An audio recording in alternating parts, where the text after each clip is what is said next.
नमस्कार विद्यार्थी मित्र, मी Dnyaneshwar Khandu Chikhale, tool and die maker निर्देशक, श्री साईबाबा ITI शिर्डी. आजच्या या लेक्चरमध्ये आपलं सर्वांचं स्वागत करतो.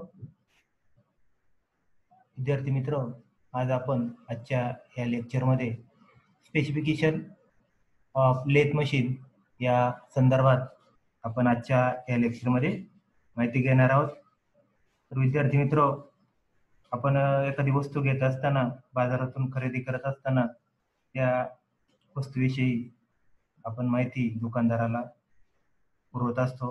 उदाहरणार्थ आपल्या सर्वांचं आवडीचं उदाहरण जर द्यायचं म्हटलं तर आपण मोबाईल खरेदी करताना त्या मोबाईलची कंपनी, उदाहरणार्थ सॅमसंग, विवो, त्याचप्रमाणे त्या मोबाईलची साईज 5.5 इंच अथवा 6 इंच स्क्रीन, त्याच्यामध्ये 64 GB स्टोरेज कॅपॅसिटी, 4 किंवा 8 GB रॅम, अशा प्रकारे आपल्याला आवश्यकतेनुसार आपण अशी माहिती ती मोबाईल खरेदी करताना पुरवत असतो.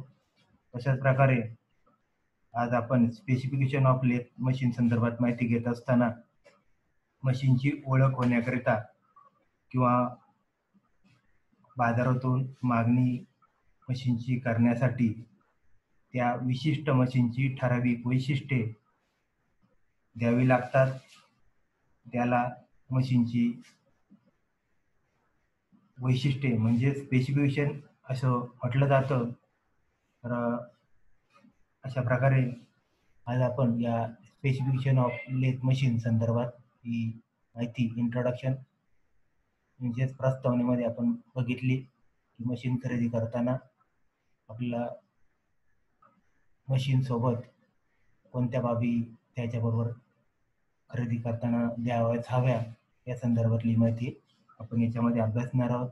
तर याच्यामध्ये आता या ठिकाणी एक लेथ मशीनचं एक डायग्राम दिलेलं आहे आणि त्या ठिकाणी डायग्राममध्ये या ठिकाणी डायग्रामनुसार या ठिकाणी आर म्हणजे काय, तर radius of the work, radius of work, centre height of lathe machine, म्हणजे या चक आहे, चकपासून बेडपर्यंत जे सेंटर हाईट आहे ते आरने दर्शवलेलं आहे. त्याच्यानंतर या ठिकाणी डी दर्शवलेला आहे, हा बेड समजू आपण, आणि वरच्या बाजूपर्यंत डी बरोबर डायमीटर ऑफ वर्क, स्विंग म्हणजे बेडवर फिरू शकणारा मोठ्यात मोठा व्यास. त्याच्यानंतर LC दाखवलेली या ठिकाणी, LC म्हणजे लेंथ बिटवीन सेंटर.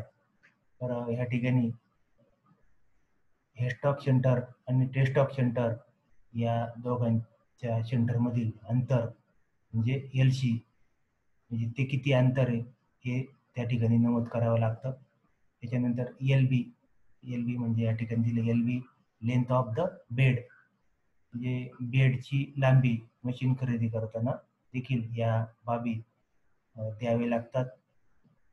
त्याचबरोबर खालील मुद्द्यांच्या आधारे लेथ सेंटरचा तपशील स्पेसिफिकेशन ऑफ लेथ संदर्भात देताना सांगितला जातो किंवा नमूद केला जातो. त्यामध्ये एक, लेथवर पकडता येणाऱ्या मोठ्यात मोठ्या जॉबचा व्यास, स्विंग ओव्हर बेड म्हणजे लेथच्या आसापासून लेथ बेडच्या वरच्या बाजूपर्यंतचे लांबांतर होय. तर दुसरा मुद्दा असा सांगता येईल, बेडची लांबी. तिसरा मुद्दा, दोन सेंटरमध्ये धरून काम करता येणाऱ्या जॉबची लांबी. 4, बेड वेजची लांबी. 5, आटे किंवा थ्रेड कापले जाण्याची मर्यादा. 6, लेथची क्षमता, इफिशियन्सी.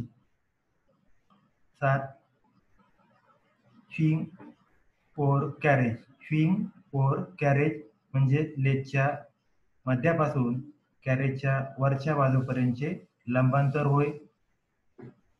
8, क्रॉस स्लाइड व कंपाऊंड स्लाइडवर असलेल्या कॉलमवरील मापन खुणापैकी प्रत्येक खुणेची किंमत होय.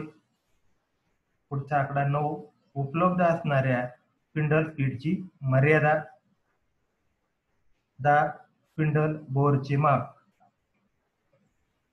11 स्पिंडल नोजचा प्रकार,